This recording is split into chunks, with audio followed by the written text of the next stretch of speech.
कैसे पति ने अपनी पत्नी की हत्या करके उसकी लाश को बेड में ठिकाने लगा दिया, यानी बेड के अंदर बंद करके। उसके बाद दरवाजे को ताला लगाकर, यानी घर को ताला लगाकर वह घर से चला जाता है, फरार हो जाता है और शहर को ही छोड़ देता है। और उसके बाद क्या होता है, आइए जानते हैं आगे की कहानी को। बहुत ही दर्दनाक कहानी है। दरअसल दिल्ली के जानकीपुरी की ये घटना है। धनराज नाम का एक व्यक्ति, जो कि अपनी पत्नी, जिसका नाम दीपा होता है, उम्र 26 वर्ष होती है। दीपा कॉल सेंटर में काम कर रही होती है। साथ ही जो धनराज होता है, धनराज ओला में बाइक चलाता है। ये दोनों पति पत्नी होते हैं। लगभग इनके शादी को लगभग 4-5 साल बीत चुके होते हैं। ये दिल्ली में किराए के मकान में रह रहे होते हैं। लगभग 1.5 से 2 वर्ष का एक बच्चा भी है इनके पास। कि जो धनराज है वो 27 तारीख को अपनी वाइफ, अपनी पत्नी दीपा के साथ उस मकान में आता है शाम के समय। लेकिन तो जब 28 तारीख को धनराज वापस जा रहा होता है तो सीसीटीवी कैमरे में यह दिखाया जाता है, यह पता चलता है कि धनराज अकेले गया है, साथ में दीपा नहीं गई। 28 दिसंबर 2024 का वाकया है।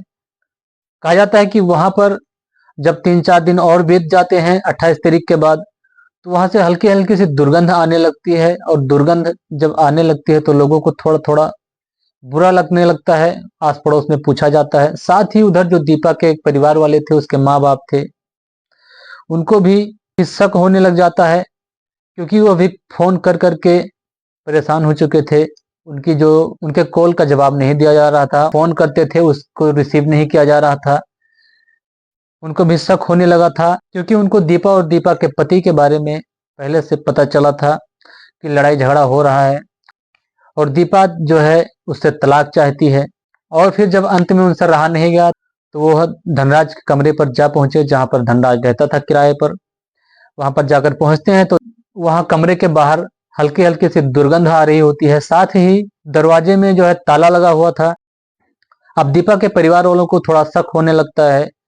अब यह मकान के जो मालिक होते हैं उनसे जाके बातचीत करते हैं, उनसे परमिशन लेते हैं और परमिशन लेने के बाद गेट का ताला जो है, दरवाजे का ताला तोड़ा जाता है और अंदर प्रवेश किया जाता है। अंदर प्रवेश करने पर जो दुर्गंध थी थोड़ी और बढ़ जाती है।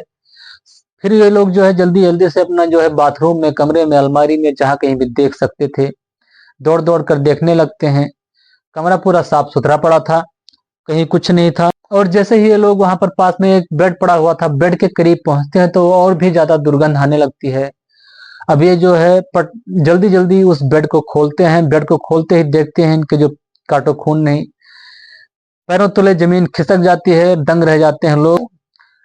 वही सब कुछ देखने को मिला जिसका इन लोगों को डर था, जिस बात को लेकर ये लोग परेशान थे। अब कमरे को जल्दी से बंद कर और पुलिस को बुलाया जाता है। पुलिस आती है, सब कुछ देखती है, वहां का जो मामला था उसको देखती है, एफआईआर दर्ज करती है धनराज के खिलाफ और धनराज की तलाशी शुरू कर दी जाती है। उधर उसकी जो माँ होती है, दीपा की माँ और उसके जो घर परिवार वाले होते हैं, काफी रो रो कर उनका बुरा हाल था, कराह रहे थे, रो रहे थे। उनकी जो चीखें चिल्लाने की आवाज थी वो लोगों के दिलों को दुख दे रही थी। दीपा की जो माँ थी, दीपा की माँ के द्वारा यह कहा जाता है कि दोनों में अनबन थी, लेकिन दोनों ने आपस में कोर्ट मैरिज की थी। दोनों आपस में प्रेम करते थे जिस समय इन्होंने शादी की थी। दीपा ने घर हमारे खिलाफ जाकर शादी की थी। दीपा के पक्ष में हम लोग नहीं थे जिस समय शादी की, इन्होंने कोर्ट मैरिज किया। लेकिन उसके बाद दीपा जो है धनराज से तलाक की बात कर रही थी। हम लोगों से बार बार कहती थी कि मैं धनराज के साथ नहीं रहना चाहती, मुझे तलाक चाहिए। लेकिन जो दीपा के परिवार वाले थे वह कहते थे कि अब जैसे भी है अब उसी के साथ गुजर करना पड़ेगा।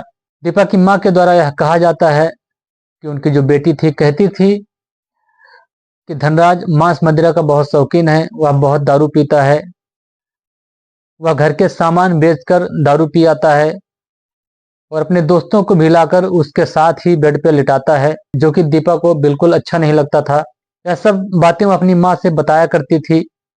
उधर जो आरोपी होता है धनराज, धनराज कई शहरों में जाता है, काम तलाश करता है छुपने के लिए, कि काम करेगा साथ में छुपा रहेगा। लेकिन उसे काम कहीं नहीं मिलता है। जब और वापस दिल्ली को वो आ रहा था, तभी जो पुलिस होती है उसे पकड़ लेती है।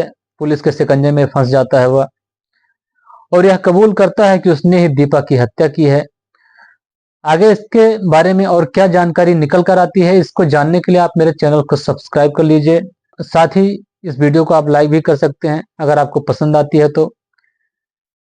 और आप लोगों से मेरी एक गुजारिश है, आपकी जितनी भी कोशिश हो सकती है आप ऐसी घटनाओं को अंजाम तक पहुंचने से रोक सकते हैं।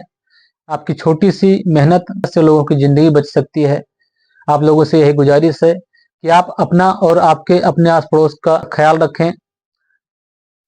फिर मिलते हैं आगे की एक और कहानी लेकर, तब तक के लिए जय हिंद, जय भारत।